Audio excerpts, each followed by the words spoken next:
When the bell rings, the real conversation begins. Welcome to the Bell Call Podcast, your home for smart, no-nonsense discussion on the world of professional wrestling. Hosted by Michael and Noah. This is where the headlines, reviews, and rumors get broken down without the noise. From weekly shows to breaking news, match analysis, and what's really happening behind the curtain. If you want a thoughtful look at pro wrestling, not the hot takes, you're in the right place. This is the Bell Call Podcast.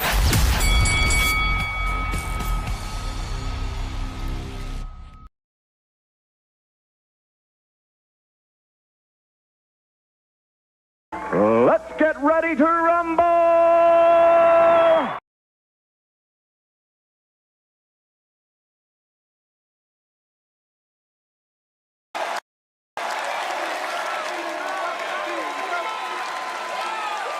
Been a pleasure serving you all these years.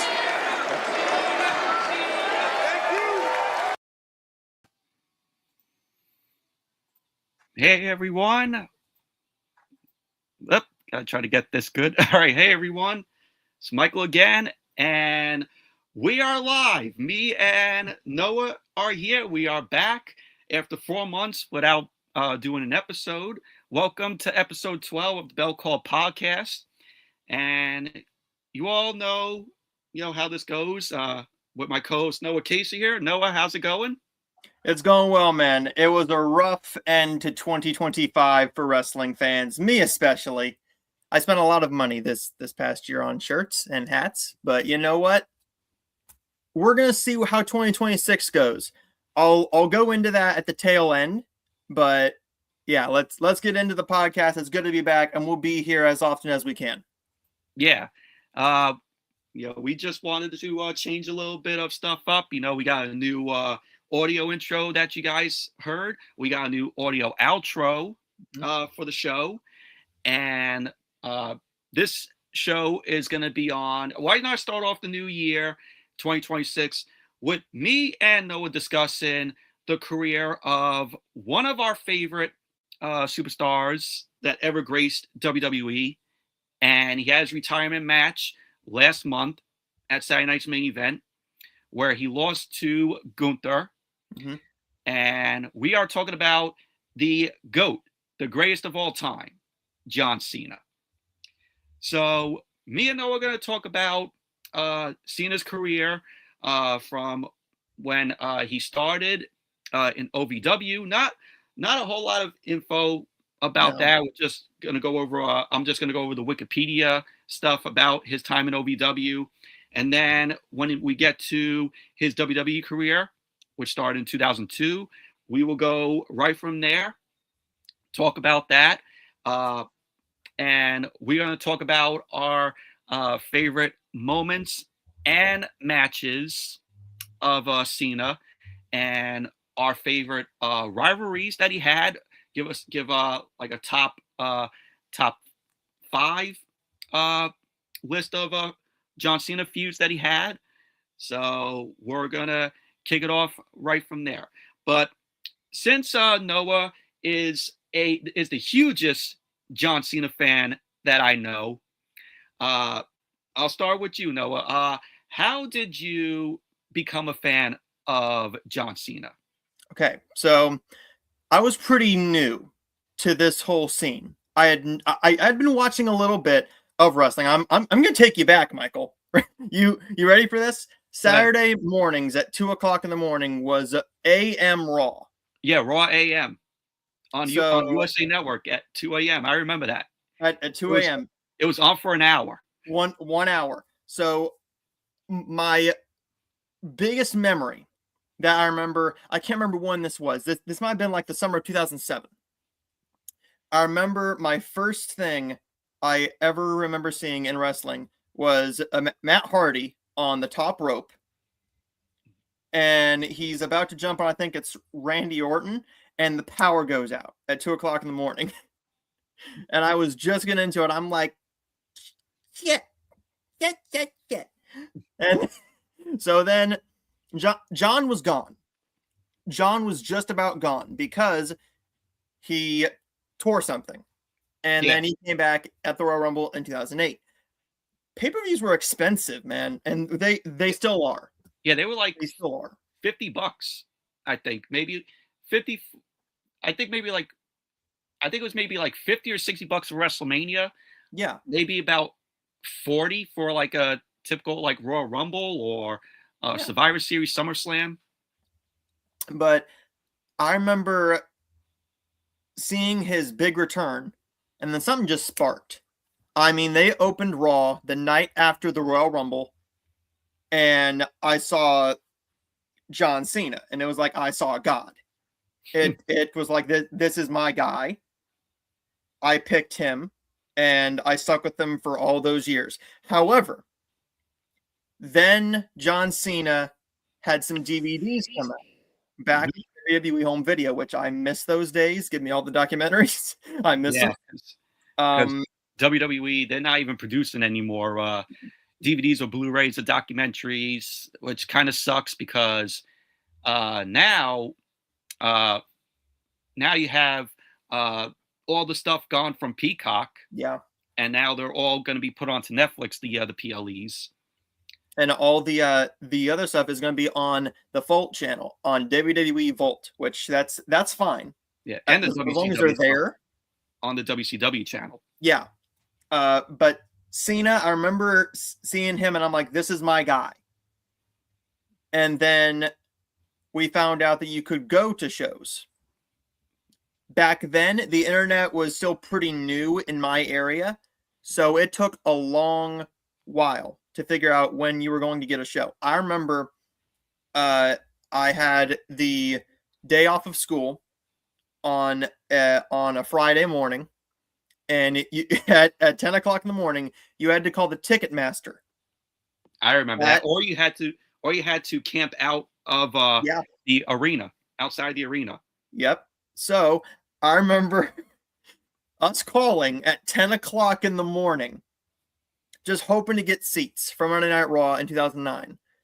And then the week that we were supposed to go, the week before that, this was like before Judgment Day, right before Judgment Day in 2009. It looked like John Cena was out, and my family blew a damn gasket. We spent all this fucking money to see John Cena. We ain't gonna see him. And I'm throwing a fit. I'm like, if I don't see him, we ain't going again. But that was the whole reason that we went to these shows, is to see him. Because in my family, there's God, Jesus, John Cena. He is the man of this house. So we went to see him, and it was like, okay, you've never seen him live, right? I did see him live. Okay. So you've seen a lot of people live, just like I have. Not a lot of wrestlers have this aura about them. Mm-hmm. There is, of course, Edge and Orton and da-da-da-da-da-da. But there's a couple people where you just see them come out and you're automatically just drawn to them because they have this thing about them that makes them just shine bright. Like a Rock, an Undertaker, a Stone Cold. John Cena is one of those people. He lights up the room. He makes everything just completely light up and better. So I see him, and I saw him four more times. I saw him May 2009, January 2010, September 2011, Money in the Bank 2015, and Fastlane 2018.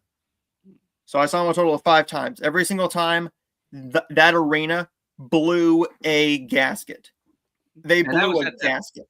And that was at that time where like people were getting sick of Cena. You heard like people in the arena, and it came out clear on TV where they're doing John Cena sucks to his song. and then you're there live. And that probably kind of hurts you with the fans. No. In Columbus, Ohio, when I was there those 5 times, there was no Cena sucks chance. None. Unless you were facing somebody big. And I'll get into that one. But or unless WWE pipe those cheers in, because we all know that they love to do that. They love to pipe in chants. Exactly. So when I was there, very rarely was there a Cena a lot of chants, but not a Cena sucks chant, except for once. And that was when he was fighting Kevin Owens in 2015 at Money in the Bank, because Owens was the upstart. He was never an upstart, but an upstart in the business. Coming up from NXT. Yep. But everybody who knew him as Kevin Steen. So, but that was one. And then when he had a match, the 6-way at Fastlane, then there was, of course, that because you had your favorite of 6 people there. So, of course, there's going to be that. But when he comes out, there was no John Cena sucks chance. It was the entire crowd. And I mean grannies were up. It wouldn't surprise me if there was a walker straight up in the air. When I was there, Columbus lost their mind. Only one person got a louder pop, and that was The Undertaker. That's it. Out of all the events I've been to, it's been John Cena and The Undertaker. That's it. Not even a Shawn Michaels, a Triple H. Nobody. Cena and Undertaker. What John Cena has meant to me is, when I was a kid, right? I'm sure that you got this all the time. You still watch wrestling? Don't you know it's fake? All the time. Yeah. All the time. But you think that Thanos is real, right? Yeah, of course. When we were kids, we all thought that wrestling was real. Exactly. And then, of course, we all tried it and we figured out this fucking hurts. Yeah. But we did it anyways. There were people that say that wrestling's fake, but when they get injuries, it's real. I had one teacher tell me, that those chairs aren't real. I'm like, let me get a steel chair and hit you. They are real. Let me go in a WWE ring, get a chair and hit you with it. And then maybe you can see otherwise. And then I would go to jail. But that was something that I dealt with a lot. I wore the red and purple shirts that John had out, because back then WWE shop was null and void for my family. So to get the shirts, you had to go to the events and go to the concession stands and get them at the merch stands, which is what we did. Which back then it was probably cheap. Not really. The cheapest shirt that I got was about $30. Now they were like $60. Yeah, which go on the shop. Well, this thing was his final shirt, which it wasn't cheap. It was not cheap. It was like $36.99 plus this hat was $34 total. I spent about $82. Well, that's Fanatics for you. Yeah, but I got those, and I got all this shit. I was bullied in school, all this shit. I came home. Wrestling was my escape. Wrestling was my escape. Now me and Noah could say 2 things. Our escapes are movies and wrestling. And that hasn't changed. That hasn't changed for me either. Still like that. And it will never change. Sure. We will throw fits. Just like I threw a massive one. I threw a massive one at the end of last year. So, I mean, you saw on this channel. Yeah, you saw on this channel. I had Noah on my live stream for Saturday night's main event after John Cena had his final match against Gunther. And he gave his opinions on that live. I gave my opinions on it live, and I threw a fit. Yeah. And I stood with it. And he will get into that. He will get into that. I stuck with it, man. I literally stuck with it. But Cena was somebody that I saw come on screen, and I'm like, that is my guy. Everybody had Rock. and Stone Cold. For me, those guys were gone in 2007, 2008. Whether we liked it or not, John Cena was the hand-picked guy. But this was something that I was not looking forward to. I've seen hundreds of matches, watched all the DVDs, owned all the DVDs, have multiple figures, tons of shirts. Hell, I had socks, John Cena socks that I still have. I still have the same posters. Every single movie, every show he's been in that's on a physical media format, I have. When he announced he was retiring, my family broke. We looked straight at each other, and I said, when he retires, if they don't do it right, I might retire too. And 2025 did nothing to help my love of the WWE keep going up. Because if it wasn't Cena, it didn't feel like they were trying very hard. And even with Cena, it felt like they were starting to nosedive because, one, they turned him heel, The Rock left, they ditched Scott, and now everything's just up in the air. He had to do it by himself. There was no creative that was going to save that. None. Yeah, he was all by himself. He was just doing it on the fly. And a couple of times it worked. It really worked. I mean, the kid in Belgium, that was a nice touch. However, what was the highlight of it? I think we all can agree of his heel run was his pipe bomb with Punk and the match with Punk. That was the highlight. The Randy Orton match, that was not a match that we wanted to see like that.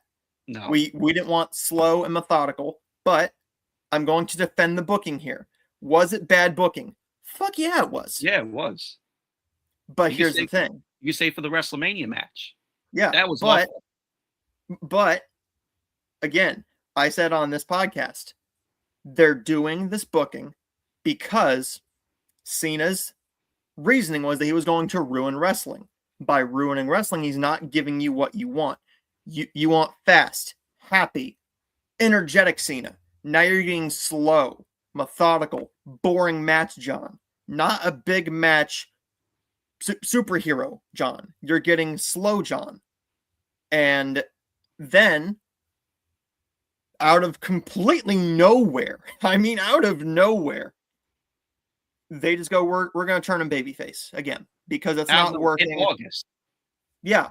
In August on a random ass SmackDown the night before SummerSlam. So this heel turn lasted 6 months. Yeah. From Elimination Chamber to August 1st. Exactly. And good moments and bad moments, right? Good moments and bad moments. Multiple bad. Did the upswing keep going up after he turned face again? Did it go up? A little bit, yes. A little bit. But it's mostly due to his feuds. You need to give us something like what they did. You had a John Cena and AJ Styles match. That was phenomenal. Pardon the pun. You also had multiple moments where you're sitting there and you're like, is John going to lay into this guy? As soon as he gets on the mic, you see a gleam in his eye. The Rock has that too, where he will tear into you and you see a flip. That switch just goes on. He knows what he's doing. He's going to rip into you on script, off script. He's going to lay into you. He did that with Dominic. He did that with multiple people. That was nice. He brought back a lot of stars. He brought back a Matt Cardona for that. And if it wasn't for this retirement tour, which Matt Cardona is now full time in WWE. And when I tell you I nearly lost my shit, I lost my shit. Me too. That makes me happy. That was the SmackDown. We'll get into SmackDown here. I thought it was decent. Yeah. For what it was, for it to go back to a 3-hour show. From what I heard, this 3 hours is going to be sort of a. It's not going to be like all the time, from what I No. heard, because USA has a show that I forgot the name of the show, but they introduced Rainmaker? yeah, Rainmaker. Yeah, they have that show. I don't know if it's renewed for a second season or not. So when that show comes back, SmackDown's probably gonna have to go back to 2 hours. Which that's fine. For SmackDown, I thought it was a decent show. It's a very decent show now. We're building new stars. Yeah, you got Trick Williams coming up from NXT. You have Hayes is finally getting his due. Mel Hayes. Finally. Yeah, he's getting his part. Yeah. You also have Matt Cardona, like we said. We also have who was it? Lash Legends up there with Nia Jax. Yeah. Do I care? No. And Blake is probably coming up from NXT. I've heard she's going to SmackDown. So if she goes to SmackDown, that will elevate that women's division a lot better than it would Raw. Because I think on Raw, she might just falter a little bit because of all the big stars over there. I really don't want to see a Becky Lynch and Blake or a AJ Lee and Blake. If you're going to give me anything, send the Judgment Day over to SmackDown. Then I can get a Blake Monroe and Raquel, Blake and Roxanne, Blake and Liv. You give me a lot of those matches who can help elevate her more, because I don't think she's been in NXT enough to come up yet.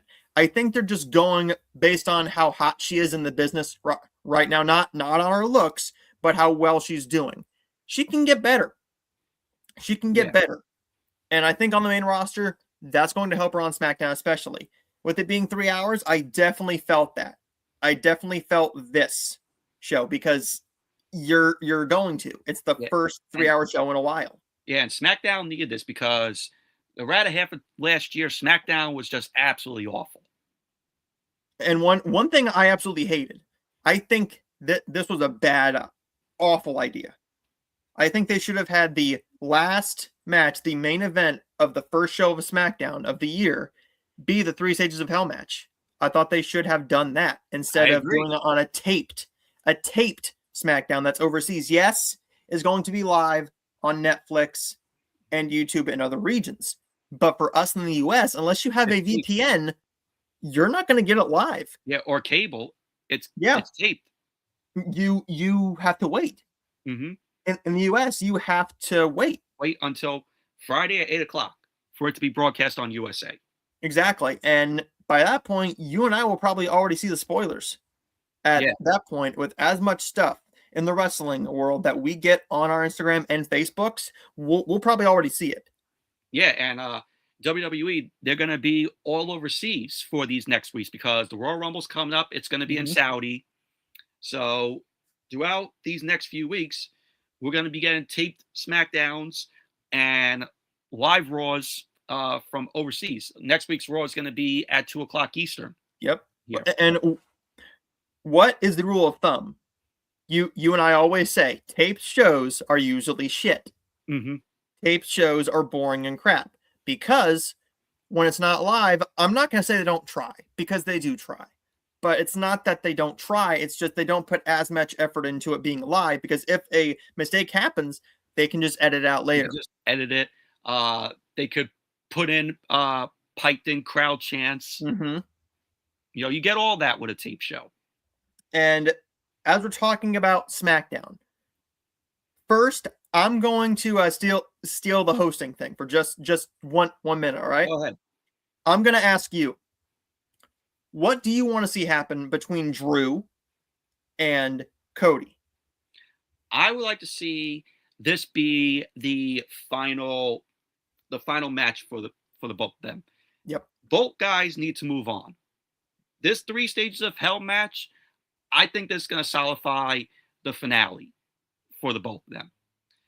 I have to say that I think Cody is going to win one match. McIntyre might win the steel cage match. Yep. And then the last half, I think Cody's going to win it because they want to keep Cody's momentum still going. Mm-hmm.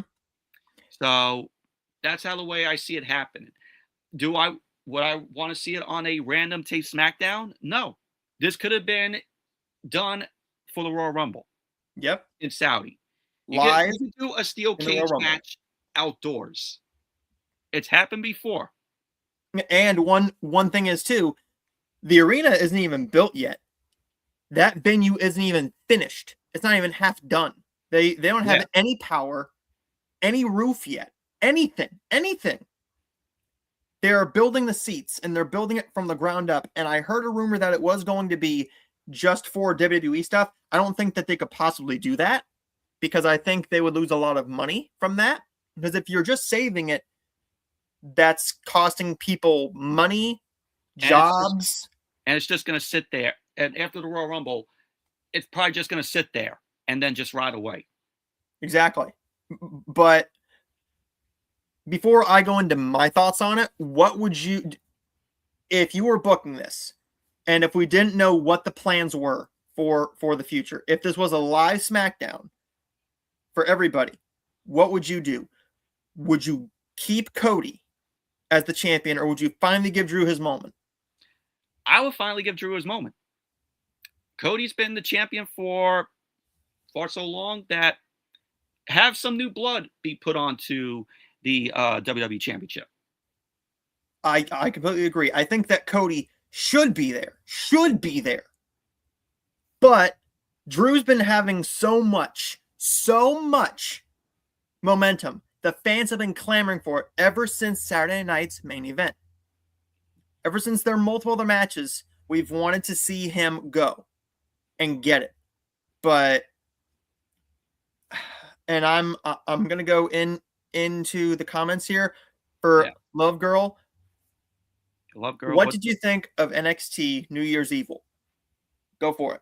I thought this was a good show. I thought this was way better than the Monday Night Raw that we got on Monday, which was absolutely fucking terrible. Thank God I did not waste my money going to Monday Night Raw, because you start off with the Women's Tag Team Championship match. We knew who was winning. We all knew who was winning. We all knew that the Kabuki Warriors, Asuka and Kairi Sane, were going to lose the titles, and they were going to be put on Rhea and Io. And where do you go now? Where do you go now with them? And then when you had we had the other women's matches, I'm like, am I going to be taking a whole lot of bathroom breaks during this show? If I was there, I would spend most of my time in the bathroom or at the concession stand. I'm like, what the fuck? And those tickets are not cheap, dude. In Brooklyn, those aren't cheap. Yeah, they're not cheap. They did drop for a few. Like I saw, like there was like $100 seat, but then when they announced, Braun Breaker, that match, that's when the ticket skyrocketed. Same with the Stranger Things crossover, which I gotta admit, the Stranger Things setup, I thought it was pretty awesome. It was pretty awesome. I gotta say, it didn't add anything to the show, though. Yeah, but when I think of that, WWE put more effort into that than they did the whole episode of Monday Night Raw. Exactly. And they had to do it because they're on Netflix, and Stranger Things is a Netflix show. And I hate to say it, you should have done that the week before. Because if you want to build hype, everybody's already seen that fucking episode. Everybody's already seen it. But for NXT New Year's Evil, I think the show was good. I think they're doing a great job of building all their women up. But Obafemi did give up the NXT championship because he's going up to the main roster. So he's going to be on Monday Night Raw. Which that's fine. Yeah, I would have preferred him to be on SmackDown. I would have too. I'm going to be honest with you. I don't see what they see in him. But then again, I could be proven wrong. Yeah. I could be proven wrong. And is it a crime that we did not get the contract signed for Javon Evans for Monday Night Raw, and it was done during a commercial? So I'm like, wow, what a way to have him come on Monday Night Raw where nobody's gonna know who he is, And except for people that watch NXT. And I personally see more in Evans than I do in Oba. I see more of a main event player in him. Yes. For Oba Femi, he is huge. He's massive. That's what the WWE likes. But I'm hoping what they don't do with Evans is they don't go the Kofi Kingston route and have him be a mid-carder for most of his career and then maybe get one peak. I'm hoping they don't do that. I don't want to see him as a mid-carder. No. He does not scream mid-carder. He speaks main event or start out as a tag team champion. Have him be a Miz, because the Miz was a mid-carder and a tag team, then Intercontinental, then goes up to the WWE. That's what you do with him. However, with Evans, he can go for a good 20 years. He can go for 20 freaking years. Oba, he's still young. I think that Oba Femi is a good wrestler. He's phenomenal. He's very great. good. I seen the guy wrestle live at NXT Go Rush, and he had a presence there, right? Mm-hmm. He had such a presence there. Everybody was, singing along to his theme where they were going, ooh, ooh. Yeah, he has an aura about him. I personally just don't see him being that big of a deal when he starts, unless they book him correctly. WWE doesn't book them right, and I do see that. He is an awesome guy, awesome wrestler. I don't think he's ready for the main roster champion push he's ready for yet. I think he needs another few months. And yes, he did cause Drew to lose. Yeah. No, sorry.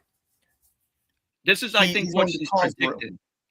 This is what I think she's predicting in the 3 stages of Hell match. Maybe. However, since Oba's going to Raw, though, it would make a lot of sense. It would make a lot of sense for him to be at a taped SmackDown over there, because I think the reaction might be a little bit muddled. And the UK is a massive fan of wrestling. They love their wrestling. And the fans overseas are a lot better than a lot better the fans here, because you get a whole lot of good cheers that make the show very interesting and watchable. And more enjoyable than it is here. Yes, we've started to sing. But where do we steal that from? Paris, London, Australia, Puerto Rico, when they were there for Backlash. Even in Puerto Rico, hell, Toronto. That's not too far from you and I. Mm-hmm. But that's something there, right? But anyways, Raw was good for what I was expecting it to be. I figured it was going to be a Stranger Things just fest, and it wasn't really that. They started almost every segment with a Stranger Things chapter prompt. I thought that was stupid. It didn't add anything to it.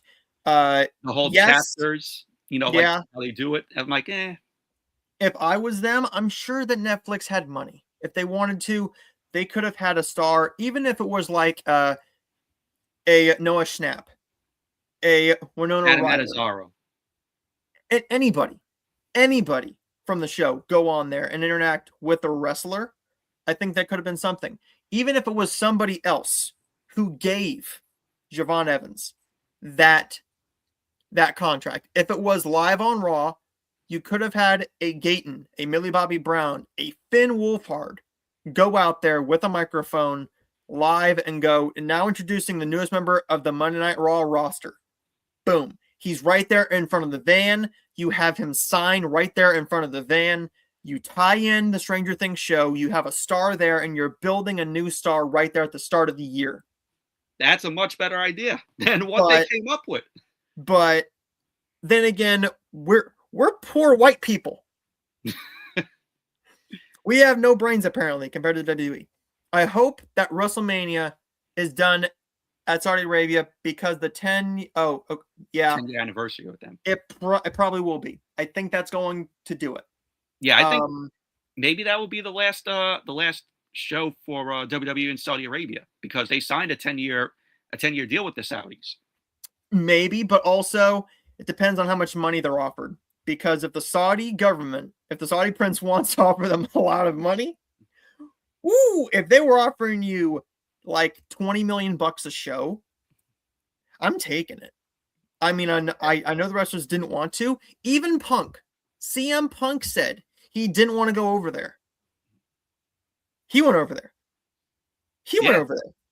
But Sami Zayn went over there when he said, "Oh no, I'm not going over there." And then they said we got to have one more match with Cena, and then that's what got him. We will do this last one and then go into your thoughts on Cena.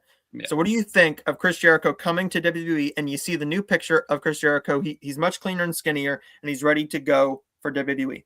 What do you think first, Michael? Well, I think he's going to be debuting at the Rumble. Maybe they have Jericho fly in to Saudi. If his tour with Fozzy is done, have him go to the Rumble. Have him be a surprise entrant into the Rumble, and then he could do whatever he wants after the Rumble. Whether he make an appearance on Raw, whether he makes an appearance on SmackDown. There's been talks about how he's still on the AEW page, but I think that's just done so people don't like speculate that he's going to go to WWE. And that we're going to be seeing him, this fast. A lot of people were predicting he would show up on Raw on Monday, which I thought was a good idea. And I knew that wasn't going to happen. I thought it was a good idea. I thought that was a really smart idea because if you send the people of Brooklyn home happy, you've done something right. And while the match was really good, I thought the ending of Raw was a bit lackluster because I didn't enjoy the ending of the match. I didn't enjoy that match whatsoever. I enjoyed up until the midway point. But with Jericho, I see him coming back at the Royal Rumble. I see him having maybe a 1-2 year deal, maybe. And after that, he's going into the he's going into the Hall of Fame, retiring and never to be seen again, unless he's going to be backstage as a producer, maybe helping the younger talent, which he did a lot in AEW. I'm sure he trained and talked to a lot of the younger people there to try and get them more into the business aspect and learn more because a lot of those people were really new. But yeah, let's go into your thoughts on Cena and then we'll go into a little bit more. Yeah. Before I get into that, did you see on SmackDown Kit Wilson's new music? I think it works for him, dude. But I'm going to be a defender of it because if anybody's going to have that music, why not be Kit Wilson? Why not be him? Because we all thought that Fandango's music was shit, and then we made something out of it. So maybe something comes out of Kit Wilson. Probably not, but we'll see. Yeah. I mean, it might grow over me over time, but at this point, I'm like, the first time I listened to it on Friday, I'm like, man, this is terrible. I know I have a feeling that it's going to grow on me. I have a feeling it's going to grow on me, but I also think that it could go one other way. If they gave him new music and he's not going to be used very much. I think he's going to be used as an enhancement talent. He's going to be a jobber. Maybe for an Obafemi. If he was going to SmackDown.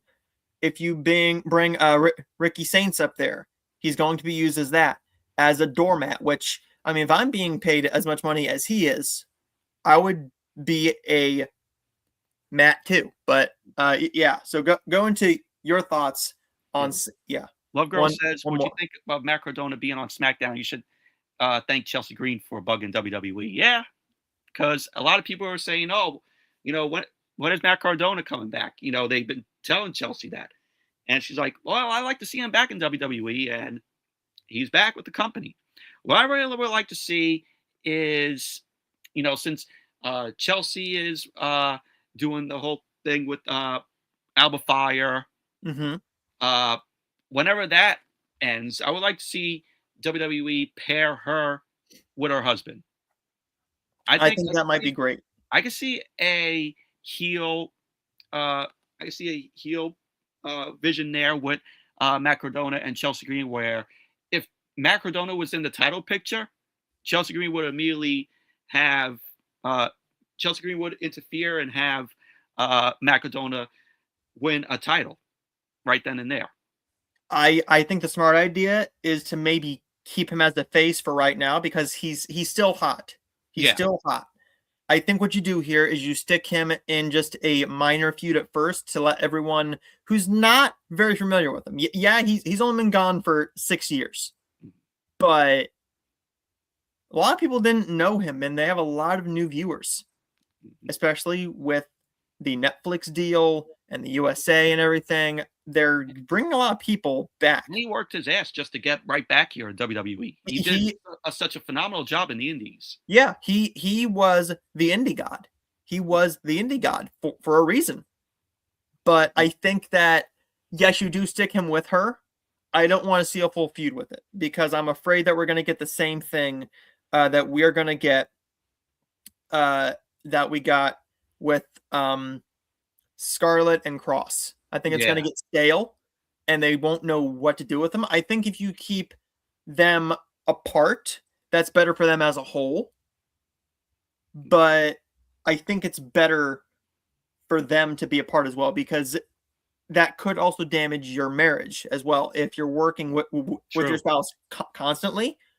I mean, but yeah. It just reminds me of Seth Rollins and Becky Lynch. Yeah, they never wanted to. And then when they do, it works. Do it sparingly. Don't do a full storyline around it because we saw what happens with the storyline.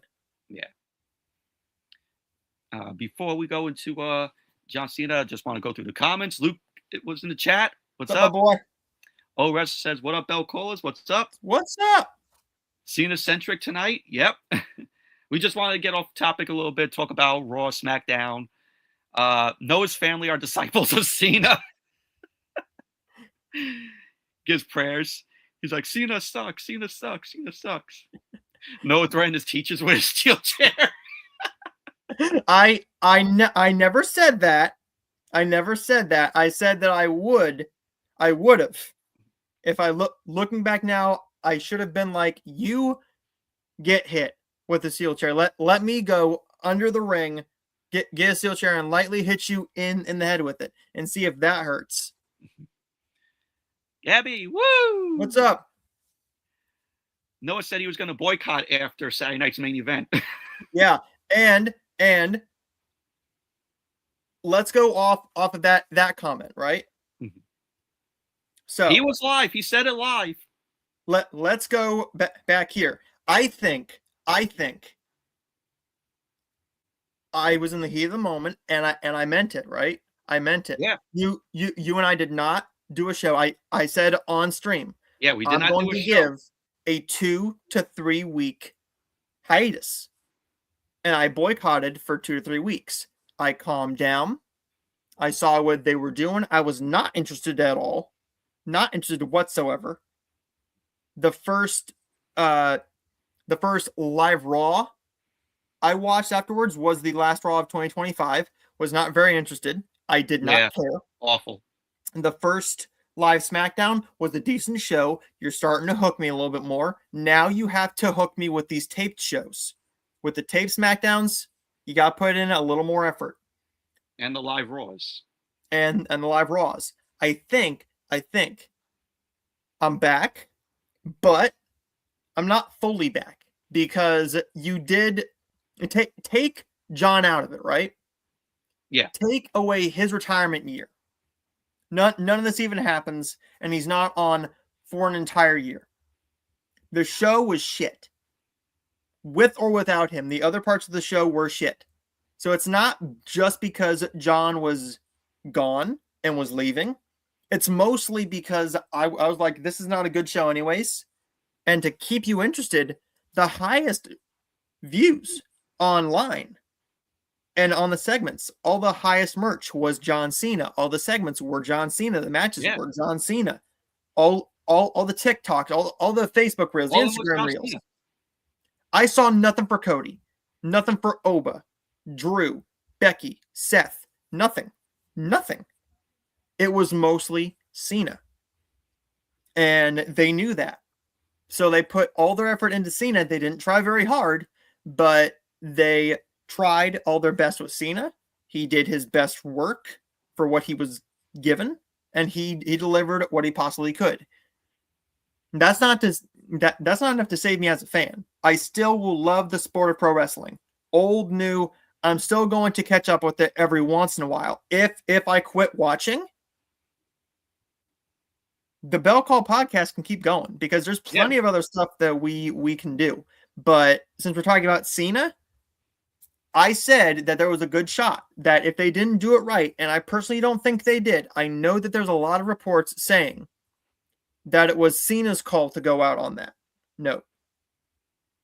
If it was, and he has not confirmed nor denied it, because he probably can't. I'm going based off of this. I'm sick of seeing Gunther retire people. First off, twice in 1 year. Twice, and now the rumor is that he's going to do it for Brock in Minneapolis. Yeah, Goldberg. He did Goldberg, Cena last year, and what are we going to get? Brock this year? Brock, and maybe he does Jericho. Who knows? Who knows? But I'm glad they're not doing it with AJ Styles. I'm really glad they're not doing it with AJ Styles. Yeah, but I'm glad. I am back. I'm watching the shows. Now you gotta keep me interested. Give me the content I want. Oh, Wrestler says he has the Marine 5 on 4K. I do not. I have it in a 3-pack with the Miz's first 3. But go into your thoughts on Cena. Well, I first discovered Cena June of 2002 on SmackDown, 10.5 years old. Debuts, and he debuts against Kurt Angle in that whole awesome segment where he goes, ruthless aggression, slaps Kurt Angle. And right then from there, I was like, oh, this guy is good. And even though he lost the match, Kurt Angle won that match. I knew that Cena, even from that age, he put on a good match. Yep. And it was very rare. After the match, in the backstage segment, he was with The Undertaker. And Undertaker shaked John Cena's hand. Very rarely will you see The Undertaker do that. And that proves something that WWE has something in this guy. That this guy could be the face of the company. Because around this time, Stone Cold Steve Austin, he was not competing very rarely in the ring. The Rock was in Hollywood. Those were your two big guys at that time. So WWE needed somebody else to make as their face of the company. That guy was John Cena. And I knew that his career would get started when the Dr. Thuganomics started. Yep. And he created Word Life. And that was when he was heel for the first time. That heel turn did not last that long. It didn't. Yeah, because he had the other Dr. Thuganomics when he came out there and he was like, yo, yo, yo. And he was started making fun of his opponents. They actually paired him with Bull Buchanan. Yeah. When he was known as B Squared. And pretty much, right then from there, that didn't last because in November of that year, he turned face, where he joined Kurt Angle's team at Survivor Series that year. Mm-hmm. And so right then from there, he was one of the SmackDown. He was one of the SmackDown main 5. Yep. You would say it was him. It was Kurt Angle. You could say it was JBL. Could. And then Eddie Guerrero. So those are your main 5 SmackDown guys that everyone talked about and knew. Then when 2005 happened, he got drafted to Monday Night Raw. He was the first Monday Night Raw draft pick there, and it was a shock. It was a shock that he got drafted to Monday Night Raw in June of 2005. Mm-hmm. That was during the other highlight reel with Chris Jericho, and that pretty much set off, him versus Christian and Jericho in a triple threat at Vengeance, which was very good. And you also had his feud with Edge, which I thought that is my favorite John Cena rivalry that he had with Edge. My top 5: Edge, Kurt Angle, JBL, and also you say CM Punk. Punk, yeah. And then for 5, will have to be maybe Rob Van Dam. I mean, that whole one night stand match that they had. Okay. Where they completely decimated Cena. And he threw his shirt into the crowd. Multiple times. Yeah. And they had rockets for arms. He threw that shirt and they threw it right back in the ring. Going off of that, I'll go into my top 5 of his feuds. I'm going to go a bit different than you. Of course, I got to put Edge. Edge is the number 1. Number 1. I got to put, of course, Orton on there. With all the feuds that he had on there, Orton was there. I got to put Punk. I'm going to go with The Rock. Because The Rock, the first time, that was great. That was great work. But what really made it worthwhile was that WrestleMania the following year. Was not only that, he had to basically build that feud for an entire year by himself while The Rock was off shooting a movie. Multiple movies.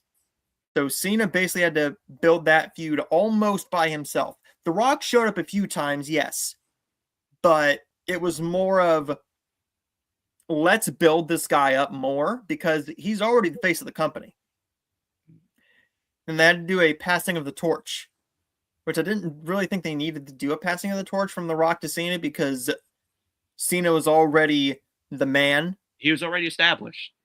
But for the next one, I'm actually going to go with Kevin Owens.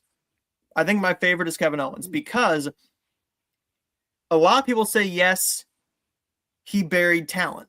But a lot of the talent that they were feeding him were not ready for the main roster. Cena knew they weren't ready for the main roster. Like a Dolph Ziggler was not ready for the main roster. The one thing I will say is that they should have had the Nexus go over at SummerSlam and build those guys up because who knows? Wade Barrett could have won a world title. A David Otunga could have been a massive star. Heath Slater might not have created I got kids. But what I saw, and this is a nice segue into this. My number 4 favorite match of all time from Cena is one that I saw. Money in the Bank 2015. Live in Nationwide Arena, Columbus, Ohio. It was me, my best friend, and my mom and my dad. We got tickets. That was his first event that he ever went to. That was my 4th, 5th. That was something else because seeing that match live is something completely different because watching a match on TV, yes, there's energy there. If it's a good match, you really get into it. But when you're there live, there's like 18,000 people in that arena with you who are into it just as much as you are. That match went on for a good 35, 30, 40 minutes, somewhere around there. Somewhere around there. Every minute, every second, they were sucked in. We saw moves that Cena had never done. A sunset flip pin. We never saw him do that. First time ever. First time ever. And we also saw him get decimated by Kevin Owens, which was putting him over as a main event star. He knew that he was ready. He saw his work in NXT. They met. They knew what they were doing. The first match that they had, Cena got decimated. That's fine. Money in the Bank, he got his due. Cena got his payback with a better match, saying, okay, kid, you want to see what I can really do? I underestimated you. Let's go to war. They went to war. Cena won that match. My number 3, John Cena versus Dolph Ziggler, October 12th, 2015. This was their 45-minute match that they had for the U.S. Open Challenge. Very good match that was. That was the one time that I thought that Cena could potentially lose this on SmackDown. Or sorry, on Raw. On Raw. I was sure he was probably going to lose that match. And then Super Cena came back. Dolph and John had a phenomenal match. That was great. My number 2 match of all time. John Cena versus JBL I Quit match, Judgment Day 2005. That's on my list. That is easily Great one of the match. best. Very bloody. Very bloody. Very bloody match that was. And I think very rarely WWE post that match. Yeah. I don't think they posted on the Vault channel. I don't think so. I don't think they have. I'm glad I have 2 ways to watch it, because it is on the DVD, John Cena My Life, as the 3rd or 4th match on there. And then it's also on my DVD of Judgment Day. I don't have that one. I don't have both on DVD. The only John Cena DVD I have is the Greatest Rivalries. Which is a good DVD. I like how the way they had the style to it, like Street Fighter graphics. I thought that was pretty cool. For my runner-up that didn't make my list, that did not make my list, this is one that I'm just going to put on there because I remember this match. The triple threat. John Cena, Triple H, Edge for the WWE title. Phenomenal match. Great match. I could have put a match on there with Randy Orton. His I Quit match with him. His matches with Dave Bautista were great. But my all-time favorite John Cena match is John Cena versus Edge, TLC, Unforgiven 2006.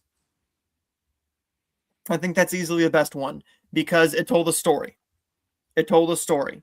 Both men went to war. You brought in family.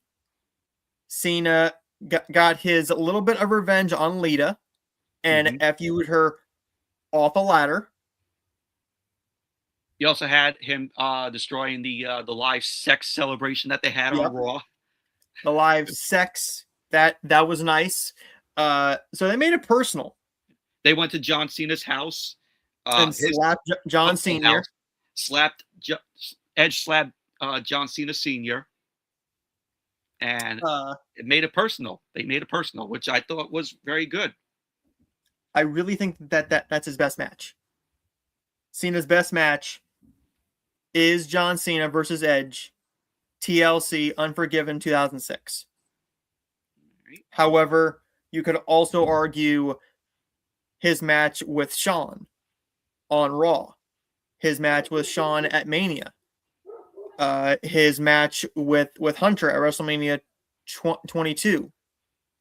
Multiple other times, I could say that this was their best match or his best match, but it's mostly the amount of times I've seen the matches and the emotional impact it had on me, either seeing it live with my first choice or the one that I remember the most. And those are the 3 that I remember the most because they made the most impact, and I can rewatch those anytime I want. All right, so my top 5 favorite matches. I'm going to start with the number 1, John Cena versus Edge, TLC. That told a story, like you said. It was just so good. It defined their rivalry, that match. I like seeing Cena FU Edge off the ladder, and Edge went through the tables. That was awesome. It just defined their rivalry there. And most of the other matches that they had in their rivalry were very good. My number 2, John Cena versus Edge street fight on SmackDown, September 11, 2003. I thought that was very good. Like that, the street fight took place in a parking lot, and he had some of the current superstars of that time around there. I thought that was pretty good, but it just made for a good match between two great superstars at that time. My number three that was not a street fight. John Cena, Eddie Guerrero. That was a parking lot brawl, but it kind of felt like a little street fight. So parking lot brawl between John Cena and Eddie Guerrero on SmackDown. Number three, John Cena versus Shawn Michaels on Raw from April 23rd, 2007. Very good match there. Loved it. John Cena versus JBL, Judgment Day 05. Very bloody match. This match was better than their match at WrestleMania 21, I'm sorry. WrestleMania 21. Even though their WrestleMania 21 match was good, this match at Judgment Day 05 took it to a whole new level, making it an I Quit match. And at the end of that match, you had Cena ram JBL through the Judgment Day portion, like stage, and you just saw that big hole in the stage where Cena drive JBL through. So I like that. And my number 5, John Cena versus The Rock, WrestleMania 29, once in a lifetime. Just a very good match between two of the best superstars that WWE had. And we did not need another rematch the year later at WrestleMania. I signify that match as just a cash grab, because the first match at WrestleMania 29 was very good. They did not need to have a rematch. It was just absolutely perfect. Mm-hmm. So those are my top 5 favorite John Cena matches. But I personally think that John is larger than the WWE now, just because you see him as something more than just the wrestler John Cena. Now you see him as the movie star, as the personality, as the charity, as everything. He's done multiple other things now, where sure a lot of other wrestlers see. I think that Cena is better than people give him credit for. Yes, it was cool to hate him. Just like it was cool to hate on Roman Reigns. And when people hated on Cena, I said to people who are fans, who are wrestling fans, I said, you hate him now, you're going to respect him when he goes into the Hall of Fame. Exactly. And what happened? He had his final match. People love him now. People are going to love when he goes into the Hall of Fame. I was right. I predicted it. Exactly. And I'm like Nostradamus. I remember sitting down watching Raw, and Cena came on screen. I lost my mind. I'm like, I don't know who this guy is, but there's just something about him. Cena became my all-time favorite guy then. He's still my all-time favorite now. That's never going to change. Once your favorite wrestler, you look at them and you just know. And I'm sure that multiple people have looked at little kids, actually. Little kids have now looked at like a Roxanne, saying that's my favorite wrestler. Little girl has looked at her and went, she's seen her story as a little kid who watched wrestling, met AJ, fell in love with wrestling, and is going to go into wrestling training. There's multiple kids who have looked at somebody like a Carmelo Hayes, said, if he can do it, then so can I. Multiple things have happened. Bayley. But there's one thing that's never going to change. Even Bayley. Looked up to the Hardy Boys and Lita and Trish. Exactly. But I think that there's only certain people who are going to solidify what the WWE is. And those people are, whether we like it or not, Whether your feelings on these people are the same as us, it doesn't matter. It doesn't matter your opinion. These are factual statements that I'm about to make, and I think that my co-host will agree with me here. The people that are going to solidify what the WWE is, the biggest and greatest stars of all time, are going to start as follows. Ric Flair, because of his phenomenal 40, 50 plus year career. Woo! Hulk Hogan. Brother. Love him or hate him. May he rest in peace. May he rest in peace. Andre the Giant. May he rest in peace as well. Macho Man Randy Savage. Oh, yeah. Hell. Stone Cold. The Rock. Austin. The Rock. Hunter. Shawn. Cena. Kurt Angle. Orton. And now Roman Reigns is going to be one of those people. Who knows? And after Roman Reigns, you could probably say it's going to be Braun Breaker. You could say it's Braun, and I think that Javon Evans and potentially Obafemi, could be getting there. If they book him right, it all depends on if you book him like you first booked Roman. If you book him the same way you booked Roman, where you're going to shove him in our faces, that's not going to happen. Theory could get there too. Well, we have to admit they did the same thing with Cena. And they did the same thing, but not as bad. Not as bad as they did Roman Reigns. No, because with Roman, they shoved him down our throats even more, forcing him to win all these championships multiple times. They never did that with Cena. They never did that. All those felt a little bit earned. And at the end of Cena's career,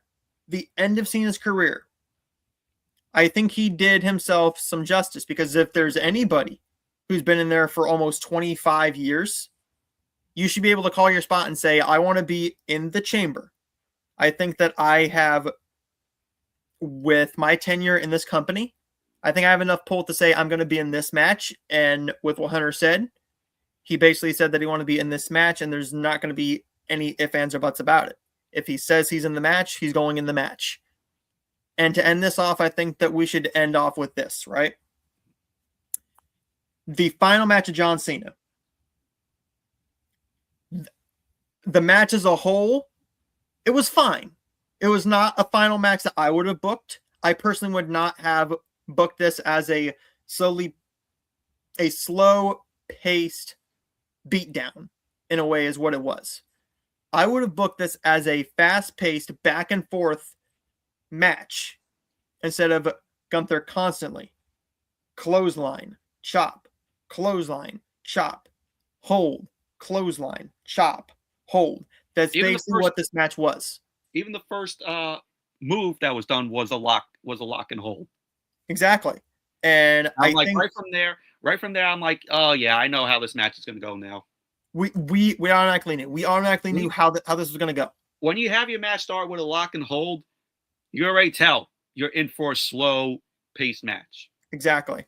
And the way the match ended, regardless of what the actual story is, who booked that, whether it was a Cena saying, I want this to happen, regardless, I see all the fan theories of saying why it was a good idea because it's John saying goodbye to his character. Fine. My thing is this. You book Cena, and his tagline is never give up. Well, the greatest of all time just gave up in his final match, the final time you're ever going to see him in the squared ring as a competitor. That's not what you do. That's not what you do.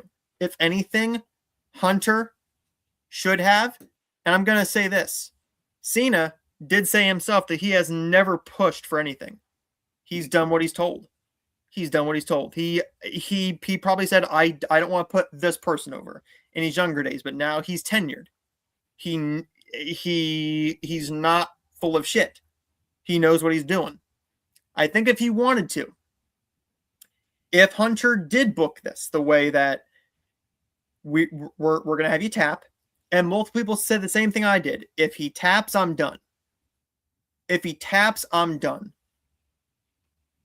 He tapped. The crowd went silent. That's probably what they wanted. But they were not ready for what they got afterwards. They booed the hell out of Triple H. They booed the hell out of Hunter. As soon as he came out and the rest of the locker room came out, everybody booed him. Even when Hunter hugged Cena, booed. And then they were chanting, "You fucked up. You fucked up." And I think they did. Now, it's very controversial because, as you think of it, this could have been either Cena's idea or could have been Hunter's idea. I think it was more of Cena's idea because I don't think that Triple H Hunter would have this go down.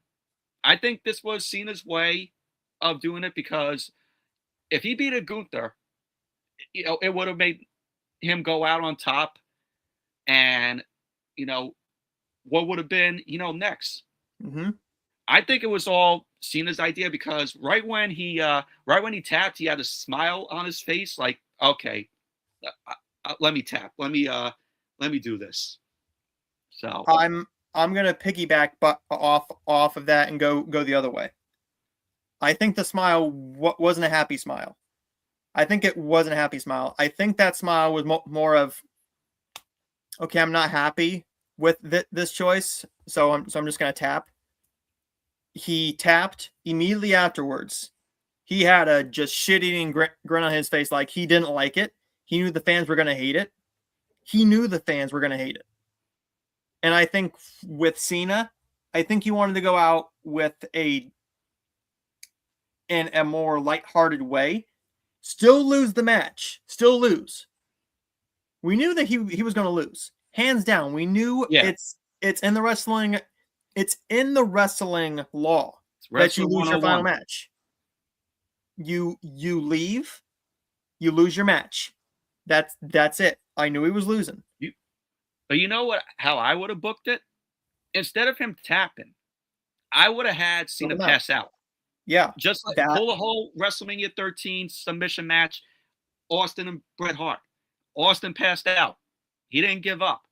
I would have had Cena do that because that's his motto. Never give up. Exactly. And now, after 22 years, well, not really, but basically about 18 years of never give up, you're going to give up in your final match? I don't think that that's a John decision. And I'm going off of the Gunther promo. As soon as Gunther said, "I'm going to tap you out," the crowd turned. And I hate to say it, they didn't like Gunther as is. He was getting a mob attack after the show. There was video on social media. How security had to hold Gunther back because people were coming up to him. They even trashed Triple H as soon as he got in the car. Yeah. There's another video of that. I think that they should have had Cena lose the match, yes. But I think they should have had him pass out or take a pinfall. If they would have done a count out or submission or a disqualification, that was going to be a cop out. And it was going to be the easy way out. Instead, you did the thing that was going to piss the most people off. Kids, adults, anybody. I didn't see hardly anybody in that arena. And I'm going to go based off of this, and then we'll wrap this up, right? Imagine you paid $11,000, okay? $11,000 to go to this show. In Washington, D.C. In Washington, D.C., pay thousands of dollars. And if you don't live there, you and I do not live near there. Mm-hmm. We would have to fly, rent a hotel, book a hotel room for 2 nights, plus our food, plus our flight back, and then our ticket, and then you're going to buy some merchandise because you have to, and plus an Uber if your hotel is far from the arena, from I think Capital One Arena, and Uber, you're paying at least $16,000. $16,000. Imagine you go there, you pay all this money to see the greatest of all time tap out. Tap out. I think that was a bad booking decision. I think they're going, and I think they are really regretting that. If it was the way that Cena wanted to go out, fine. Hunter also had the booking power. Whatever Cena said, I don't think he cared because he didn't care about Gunther. Gunther and him never got along anyways, but you also have to respect the legacy. And they respected the legacy. They did a nice job with the ending of it. The ending after the match was fine. Yeah, with the whole video package. Yeah. That was great. The video package was good. That was wonderfully done. Wonderfully done. Massive, heartbreaking, emotional, funny. It worked. The match itself, I was disappointed, but hey, that's just me. I thought it was a good match. The crowd was really into it. They were very hostile at Gunther. Yep. It was almost like an ECW crowd. Yeah. for John Cena. The crowd made that match, for me, good and enjoyable. I don't like the way that Cena tapped out. No. Like I said, I would have had him pass out, pull up Stone Cold Steve Austin against Bret Hart, and just have him go out like that. And then maybe when he got up for conscience, have the locker room come out, play the video package, and just called it right then from there. And then that would have been fine. Yeah. But guys, I do have to get going.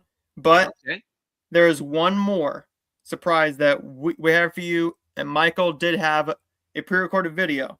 So that's it for me. That's it for me. But we also have a little bit of a surprise. But until next time, everybody, like and subscribe to Michael's channel, my channel, and the Heartful of Hallmark channel.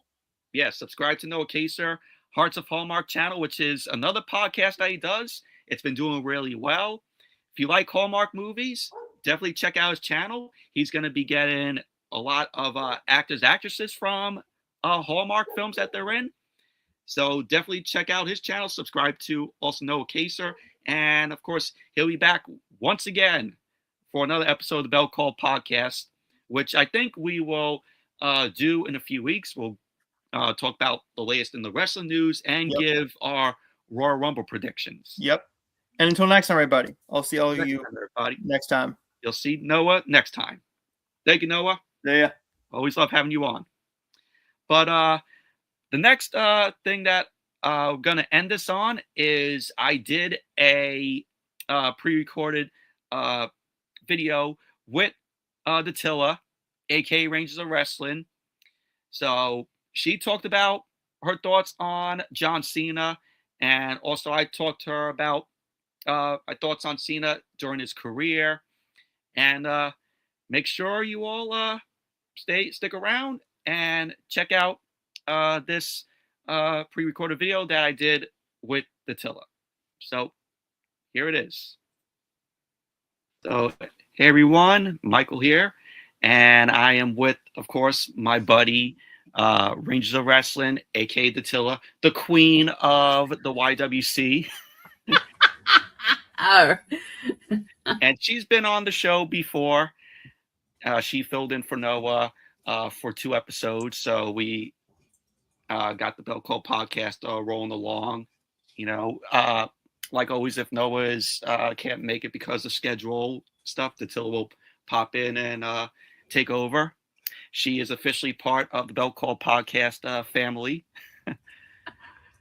So she'll always be here when Noah can't make it.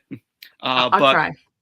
Yeah, I'll try with schedules and stuff. But doing this clip because, like, you all are seeing me and Noah are talking about John Cena. John Cena's final match was on December 18th at Saturday Night's Main Event, where he lost to Gunther. Wasn't it December 12th? It was I think the 18th. The 18th? Saturday Night's Main Event. It was early December. Yeah, it was December 18th, 2025. Okay. Sorry, guys. I meant December 13th, 2025 was Cena's last match at Saturday Night's Main Event. Lost to Gunther by submission, which he tapped out. John Cena tapped out, which I thought that was pretty terrible. I did not want to see John Cena tap out.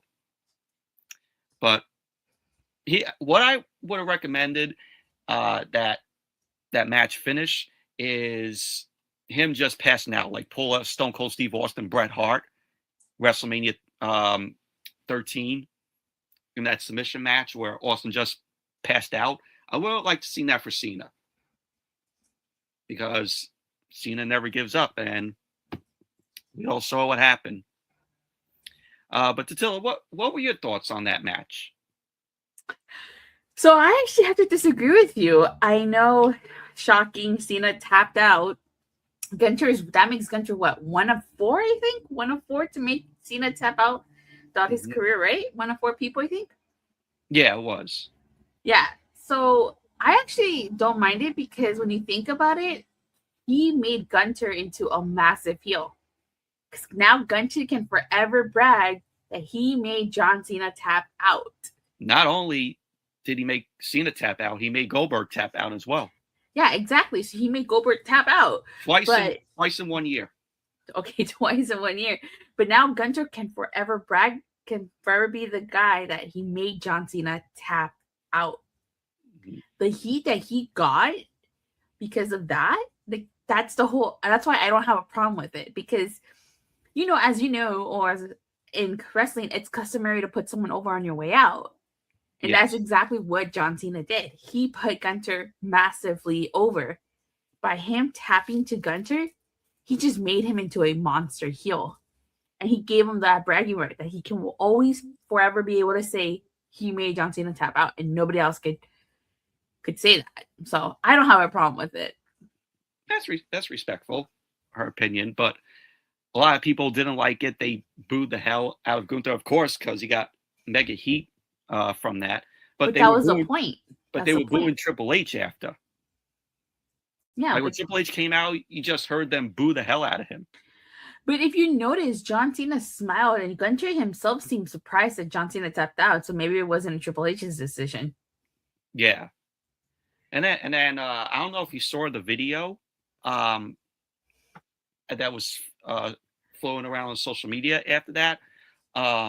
Apparently fans were, I guess, going up to Gunther and they were booing him and he had to have security around him. I did see that. And again, I reiterate the fact that you see, that's why him making John Cena tap out makes so much sense. I understand in the moment everybody was mad, but realistically, John Cena wasn't champion. There was no reason for him to win this match. And look at the reaction that Gunther got by tapping out John Cena. That was the whole point. That's why I'm not mad that he made John Cena tap out, because look at the reaction. Yeah. And, going back to, the Triple H thing, when there was also a video where he got into the van and people were going, "Oh, you fucked up, Hunter, you fucked up." But clearly, I know it's going to be very controversial. I do not think it was Triple H's idea. Yeah.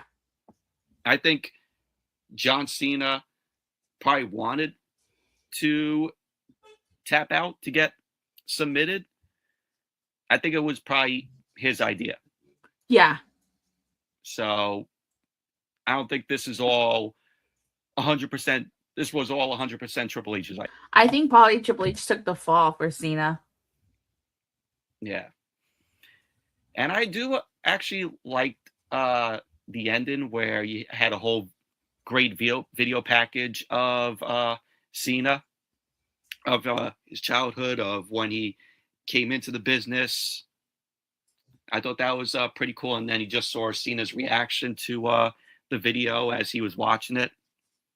And I thought him going to the ramp as he went to the back where he was like saluting everybody. And he's like, "That's it.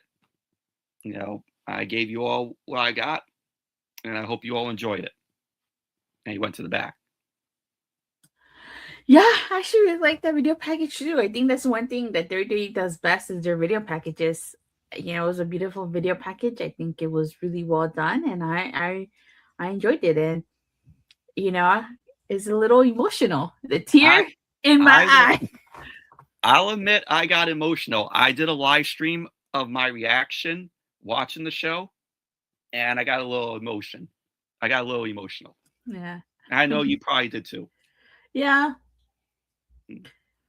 And that's our thoughts on our thoughts on John Cena's final match. I know Noah didn't like the match. He didn't like the outcome of the match. But it's his opinion. So Attila, since we're talking about John Cena and this whole episode is about Cena, what do you remember of John Cena when he first debuted, or you just saw him compete on WWE television back in the day? Oh, okay. Wow. Also, how old were you when you first saw him? So I was 9 when he debuted back in 2002. Oh, showing my age here, people. How are they making me feel old?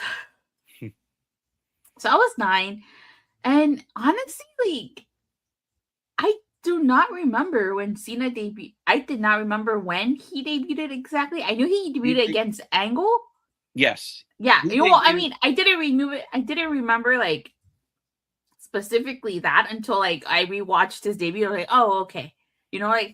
But like my earliest memories of John Cena, or like when he was doing the whole Dr. Thugonomics gimmick, and that was his best gimmick. I actually really liked Dr. Thugonomics. It's how I became a fan of John Cena. I think everybody became a fan of John Cena because of Dr. Thugonomics. Yeah, because he debuted in June of 2002. Yeah, I know. On SmackDown. I know, against Kurt Angle. But what I'm saying is that growing up, I don't remember like that watching that debut. He went from that, and then he had the heel gimmick where he was out there with Jesus? B Squared. Oh, B Squared? Yeah. Okay. That was oh man, was that it was Bull Buchanan. Oh, who Bull was B Squared. Buchanan. Yeah.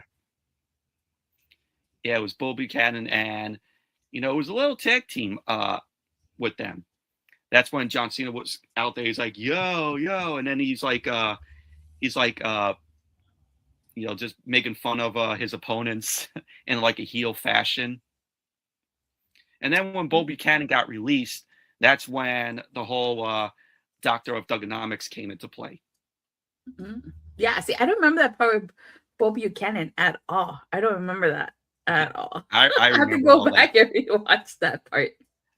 I remember all that because back in the day, I watched SmackDown more than Raw because it was on at 8:00 my time. And sometimes, like my parents wouldn't let me stay up at 9 to watch Raw because it ended at 11 back in the day. Oh yeah, I remember that. And there was no way I could record it. I could record the show because most of my parents would be watching TV in separate rooms. Take for instance, my mother would watch in the living room, my dad would watch in him in my mom's room. So we didn't even have a cable box in my room until later on, like around like 04, 05, like around there, like in 03, maybe somewhere around there. So I never had like full access to watch Raw back in the day until about maybe like 05. Because that's when I started watching Raw, considering I was in high school and get to stay up a little bit more late. God, I remember like I would watch Raw and SmackDown, but see, at that time I didn't know anything about like live and tape delay, so I would watch Raw and SmackDown on my time, which was Pacific Standard Time. And this was before social media, so I couldn't go on Twitter and be like, oh, what's happening on Raw? It's like I had to wait till 9 p.m. Pacific Standard Time to watch Raw. And 8 p.m. Pacific Standard Time to watch SmackDown. Yep. Why, you were probably already asleep. Yeah, it was like 11 o'clock. Yeah, exactly. on a Thursday night. Right? But so what's your favorite John Cena moment? Moment or match? We're gonna go with moment and then your favorite John Cena match. So what was your favorite moment? Ooh, so many John Cena moments. I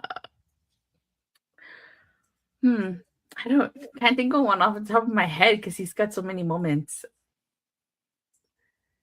And it's a free thing. You could just throw out any moment. Okay, one of my favorite John Cena moments was let me try to think. Oh my god, I cannot think off the top of my head. I can give my favorite John Cena match. I think of a moment. All right, so what's your favorite John Cena match? Well, I have a few. So John Cena versus JBL at Judgment Day 2005 in the I Quit match. That match forever remains one of my favorite John Cena matches. Very bloody. Yeah, it's also one of my favorite I Quit matches too. One of my favorites too.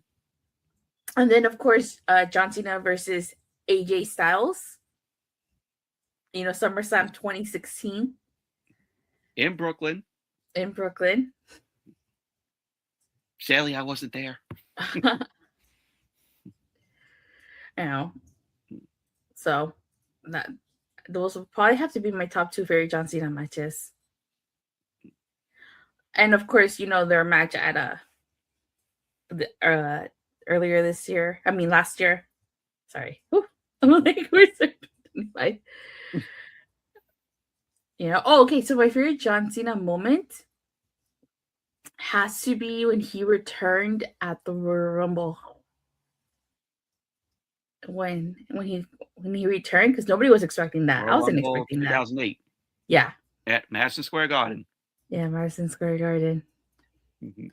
And obviously, when he won the WWE Championship for the first time against JBL, I still wish I could have been there, but I was 12, couldn't go.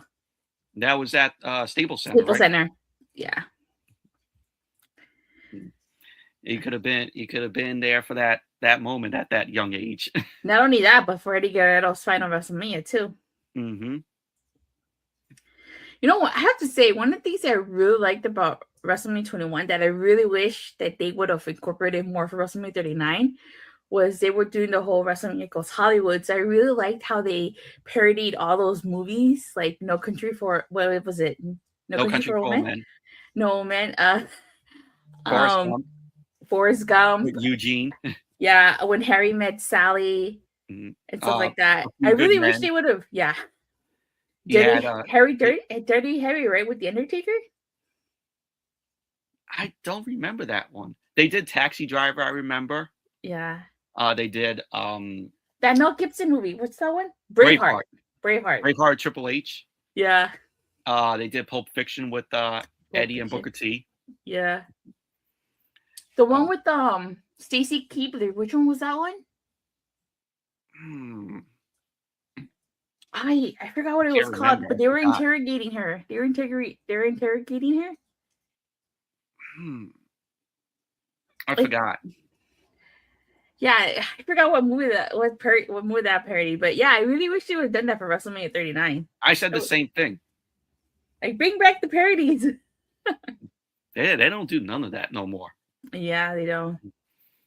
But what did you actually like the at your young age? Did you actually like John Cena's spinner titles, where it was the United States Championship and the WWE Championship? So I like the WWE title more than I did the US title. I kind of thought the US title was like, but once you get the WWE title, I was like, okay, that's a cool title. I personally liked it. I preferred the United States Championship over the WWE Championship. For years, I have tried to track down the United States Championship spinner, and I actually found one on eBay. I have yet to purchase it. And if I do, that will be my next title belt next to the Smoky Skull belt. If you purchase that, you probably won't be eating for a while. Yeah. You're probably going to have to live off ramen noodles. As someone that's purchased 2 belts, I know how much they cost, so Yeah, I gotta say now you have more belts than me with only 2 belts. Just I only Yeah. have 1. it's not John Cena belts. Mm. Now who is your favorite opponent that John Cena had? Oof. Opponent or rivalry? I'll go with rivalry instead of opponent. Okay, well, I'll do both. So opponent AJ Styles, because AJ just brought out the best in John Cena in terms of matches. I think AJ Styles really showed that John Cena didn't have to could do more than his 5 moves of doom. You know? Rivalry, oh god, it's a tie between Edge and CM Punk. Because I feel like those two were like really his defining rivalries. I think for me, it's Kurt Angle, JBL, and Edge as my top 3 rivalries. Yeah. The JBL rivalry was good, but the JBL rivalry was more of like when he was on the rise, you know? So I feel like it did its job for that. But in terms of like him being like at the top, it's between Edge and CM Punk. As few with Carlito, I actually liked. I don't really remember the feud with Carlito. The only thing I remember is that he kayfabe stabbed John Cena at a club, right? Yeah, like I think somebody stabbed Cena in his like rib. Yeah, they were like at a club or something, right? I think it was, yeah. Whose idea was that? Well, we're gonna write John Cena on TV, but the storyline is gonna be he's gonna get stabbed. Whose idea was that? Creative. Yeah, it was. That was when it was Carlito and Matt Morgan. Yeah, I think it was or Carlito or I don't know. No, it wasn't. Wasn't Jesus? I don't think it was. I think it was Jesus. It's been a long while, but It's been a hot minute. That's when Carlito beat Cena for the United States Championship. Yeah, and he won it back on Cena won it back on a random SmackDown because Carlito had an injured arm. Mm. So Cena took the title back in like 5-6 minute match. Oh wow. On SmackDown. So, but what do you think of Cena? I don't know if you ever seen his movies. What do you think of him as an actor? I have seen his movies. I've seen a lot of his movies actually. What do you think of him as an actor?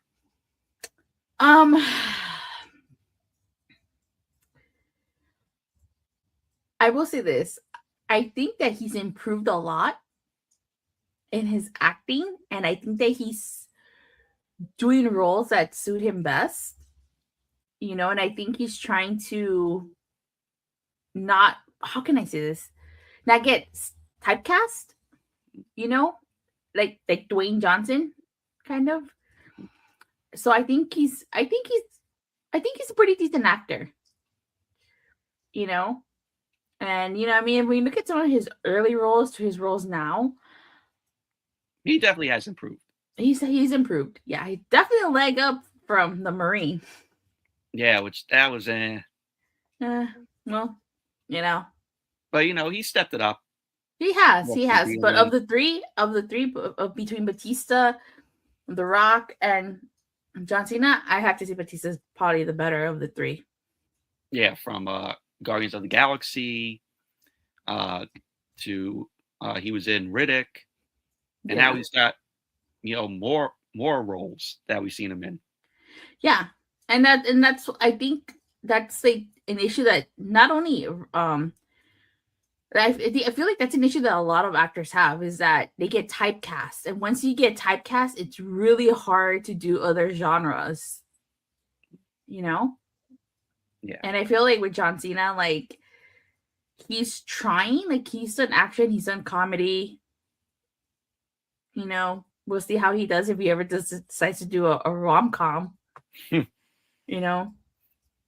We'll see So, that. We'll see what yeah. happens if he does one. But just in general, I feel like a lot of actors, once you get typecast, like once you're a comedian, that's it. Like you're still get comedic roles. It's really hard to showcase the other skills that you can do. You know. I mean, we've seen the comedy in Cena from his promos. So Oh yeah, tell yeah, yeah. But I'm just speaking in general terms. You know, like if you're a comedic actor, it's going to be hard for you to land a dramatic role. And if you're a dramatic actor or if you're an action star, it's going to be hard for you to land like a comedic role. You know. Mm-hmm. Now, what dream match would you have liked to see Cena in, like a dream opponent? oof, a dream opponent. It could be from back in the day or now. Well, everybody got their dream match when we got Mr. TNA versus John Cena. Obviously, I would like to see John Cena versus Joe Henry. I believe in Joe Henry. Joe Henry, yeah. And I would definitely like to see. Let me see. I don't know if the match style would have matched, but I definitely would have liked to see Josh Alexander versus John Cena. Mm. You know, a lot of more technical wrestlers. I'm trying to think of another person I would like to see John Cena go up against. Yeah, you know, those just to name a few. Stone Cold Steve Austin is another one. Oh, Stone Cold, yeah. Bret Hart. Yeah.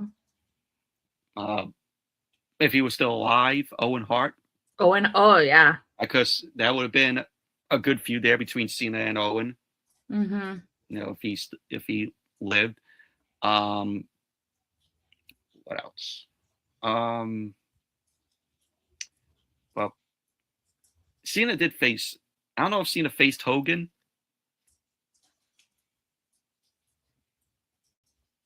I know he had interactions with Hogan. Mm. No, I don't think he faced Hulk Hogan. I know Shawn Michaels faced Hulk Hogan. Mm-hmm. we all remember how good of a match that was. Oh. I would like to have seen him versus Ultimate Warrior. Oh, that was a good one. That would have been a good one. A lot of dream opponents for Cena.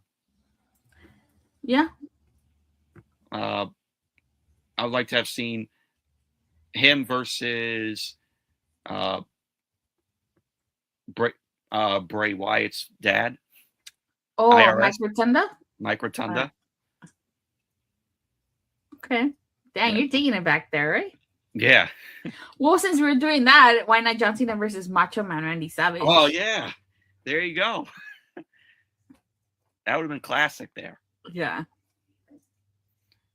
Oh, yeah. I'm going to be facing John Cena.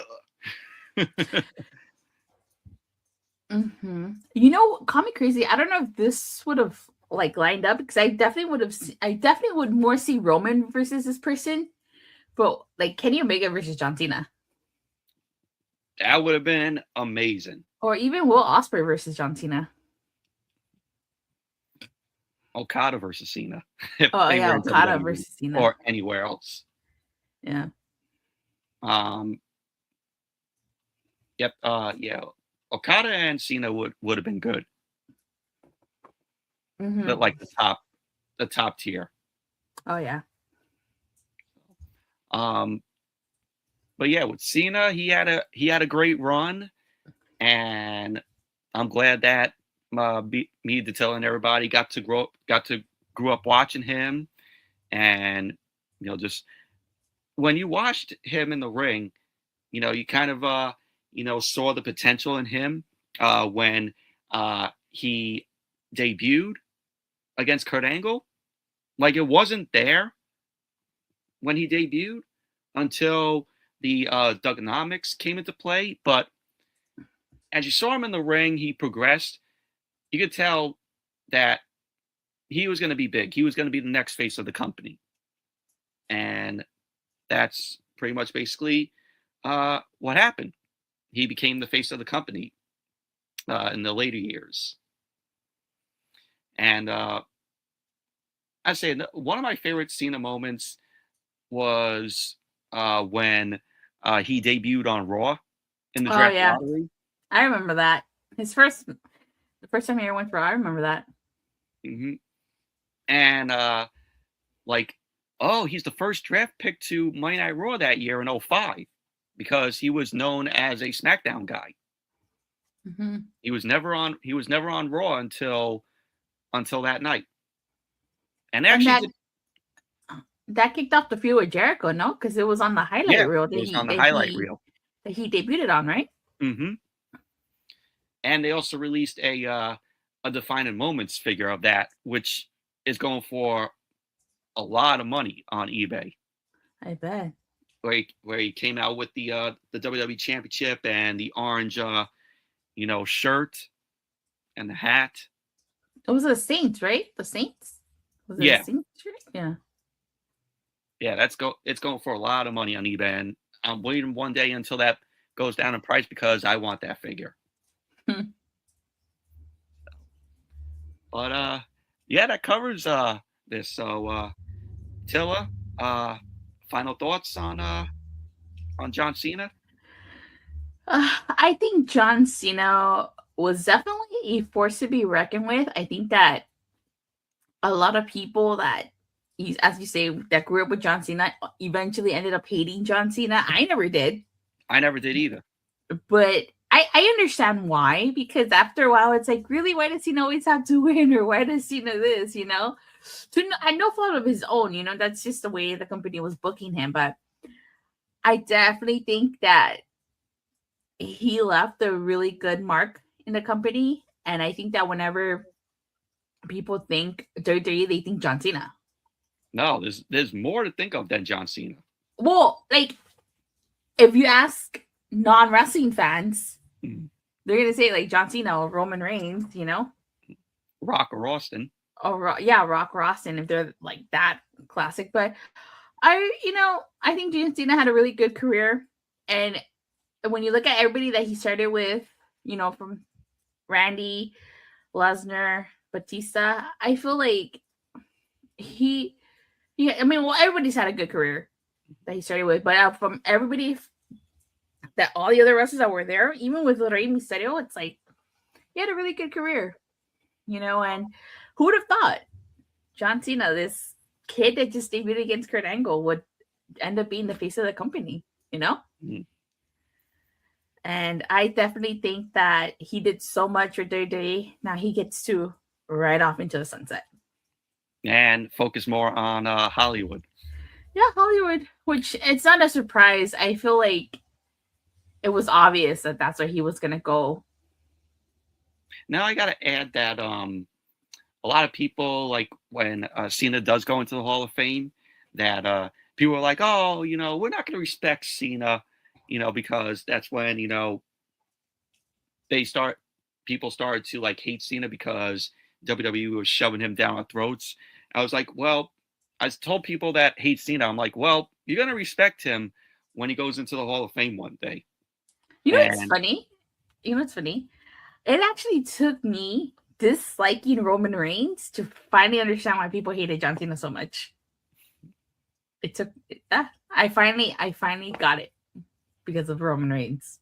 And I said to people, you're going to respect the man when he goes into the Hall of Fame. And look, everybody's respected him. I'm like Nostradamus. I predicted that. Everybody. No, but yeah.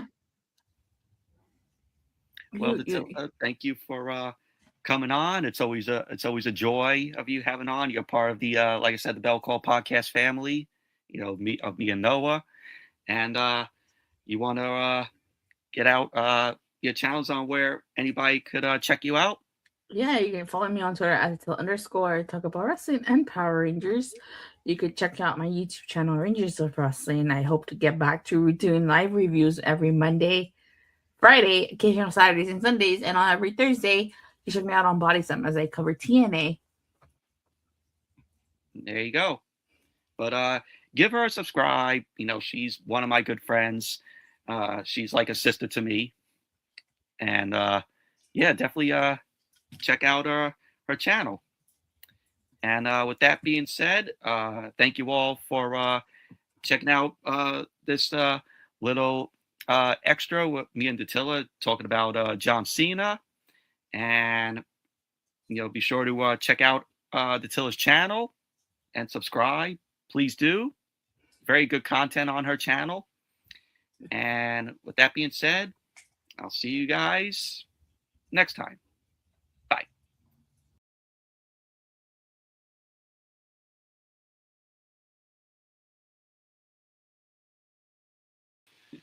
Well, guys, that was a little pre-recorded video that I did with Dattila, aka Rangers of Wrestling. But that's going to do it for this episode of the Bell Call Podcast. Thank you all for watching. Special thanks to my co-host, Noah Kaser. As always, thank you to Dattila for doing the pre-recorded video with me. This was a very good episode of the podcast. Just talking about the career of John Cena. And with that being said, I will see you all in the next episode. Me and Noah will see you all in the next episode. So until then, have a good night. Have a good morning, good afternoon, whenever you guys are watching this live stream, this episode of Bell Call Podcast. And we will see you in the next one. So take care and see ya. Bye. That's going to do it for this episode of the Bell Call Podcast. And make sure you're subscribed so you don't miss what's next in the world of professional wrestling. Find the full live shows on YouTube at Michael101591 and Noah Kaser. Until next time, for Michael and Noah, thanks for tuning in. The bell may ring, but the conversation never stops.